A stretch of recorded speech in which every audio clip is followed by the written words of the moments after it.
começar falando da gametogênese de uma forma geral, que serve tanto para a masculina quanto a feminina, e depois vou me direcionar para a feminina, que é o tema do vídeo de hoje, a ovogênese.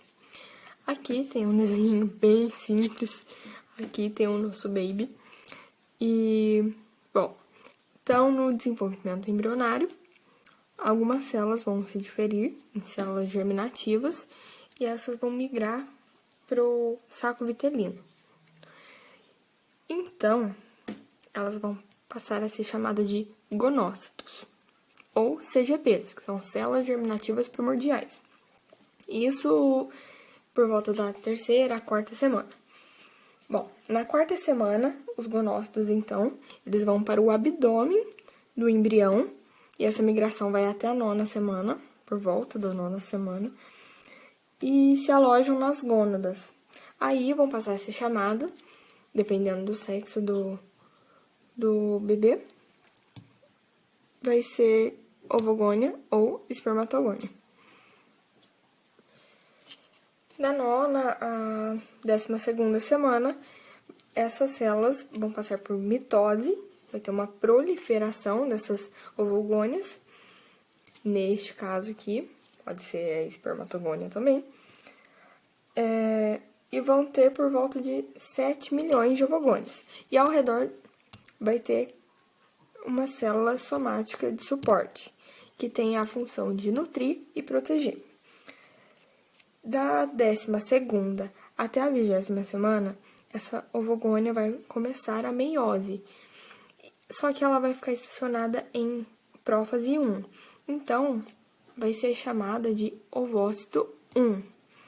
E as células somáticas de suporte, elas vão sofrer uma diferenciação e vão ser chamadas de células foliculares, e essas, de início, vai ser achatadas.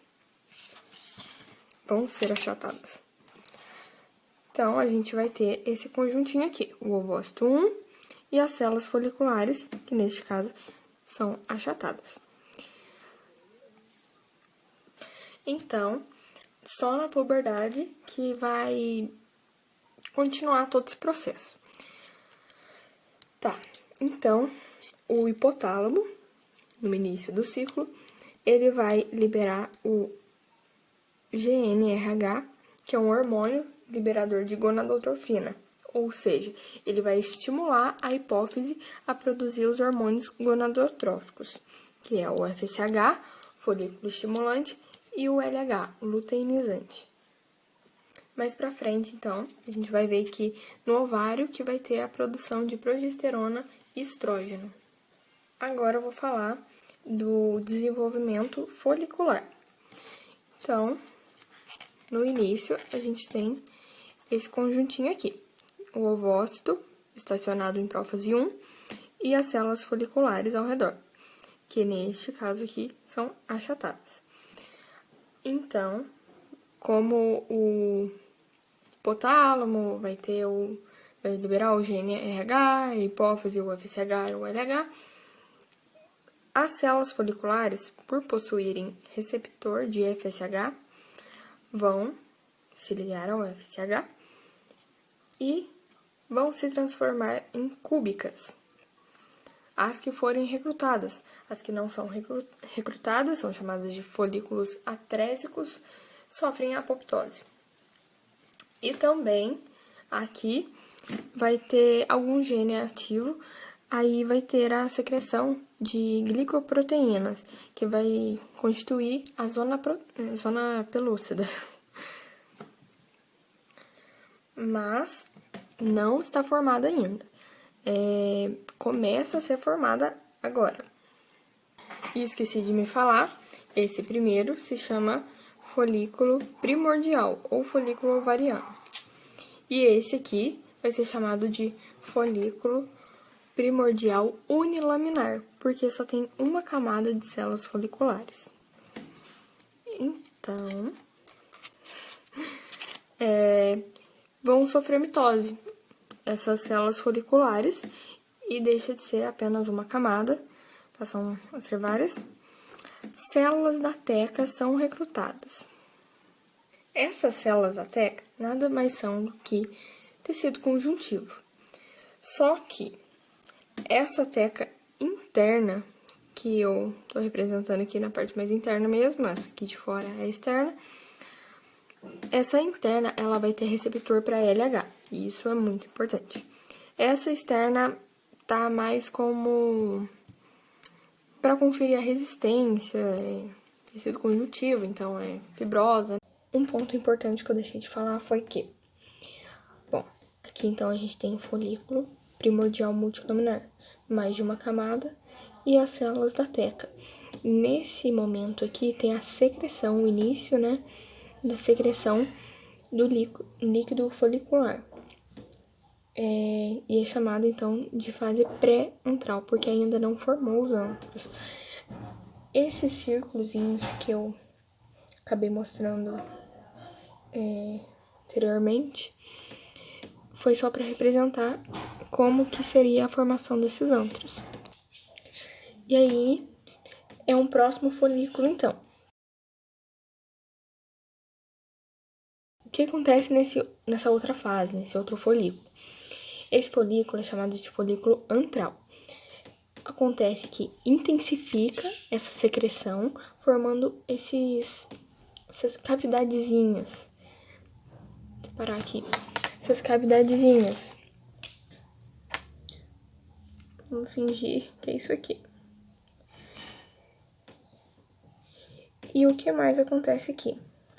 Formou esses antros, que é a fase antral, e essas células da teca, esse estroma, ele vai se diferenciar. Vai, então, formar a teca interna e a teca externa. A definição de cada um eu já falei, então, é só isso. E aí, no próximo folículo, esses antros, eles vão se juntar. E aí que vai formar essa cavidade aqui. Bom, esse aqui, então, é chamado de folículo primordial multilaminar, porque tem mais de uma camada.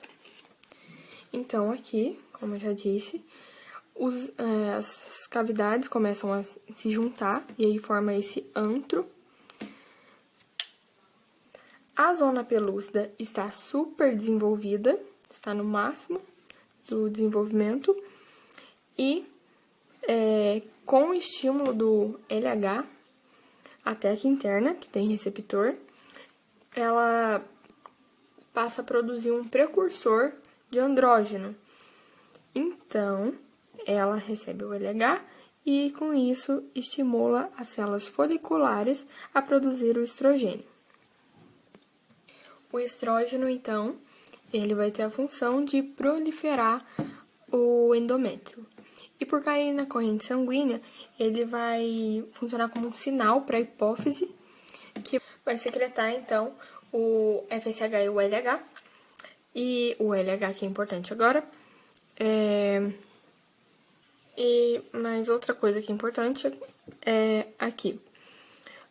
Essas células foliculares que ficam como uma coroa mesmo, em volta do ovócito, é chamado de corona radiata.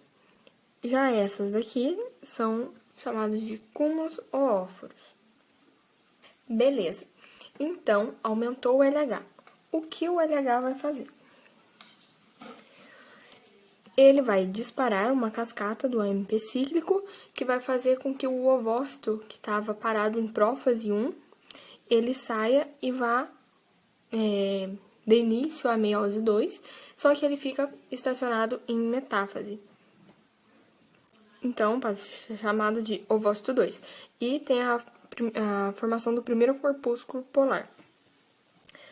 Bom, então, com o aumento do LH, vai ter uma secreção de histamina, que vai fazer ter uma reação inflamatória aqui, para que expulse, né, o ovócito 2 daqui.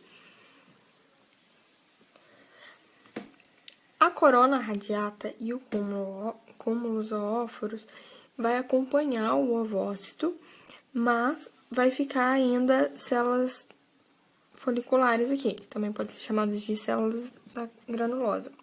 Essas células que ficaram vão formar uma glândula que é chamada de corpo lúteo. Esse corpo lúteo tem como função secretar a progesterona e o estrógeno. Como eu já disse, o estrógeno ele vai proliferar o endométrio e a progesterona vai fazer a manutenção do endométrio ali. Então, tem a formação do corpo lúteo, com a secreção de progesterona em maior quantidade e estrógeno, e a diminuição nos níveis de FSH e LH. Se não houver a fecundação, esse corpo lúteo vai ser degenerado e vai ser chamado de corpo albicans.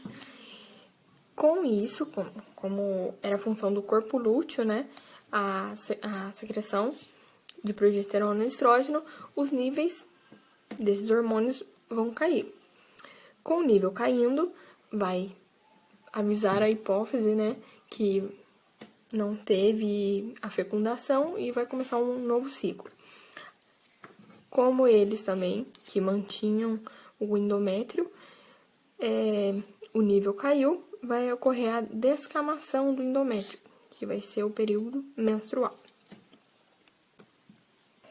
Para compactar, então, todo o conteúdo aqui, bom, no início do ciclo, né, que é a fase folicular, do desenvolvimento folicular, vai ter um aumento do FSH e o LH, que o FSH, né, que vai fazer os folículos desenvolverem, e depois o LH, que é para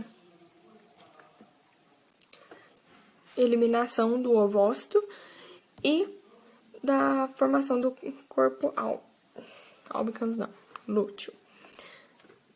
Com relação ao estrógeno e progesterona, no início, né, é só o desenvolvimento folicular, então não tem a necessidade deles.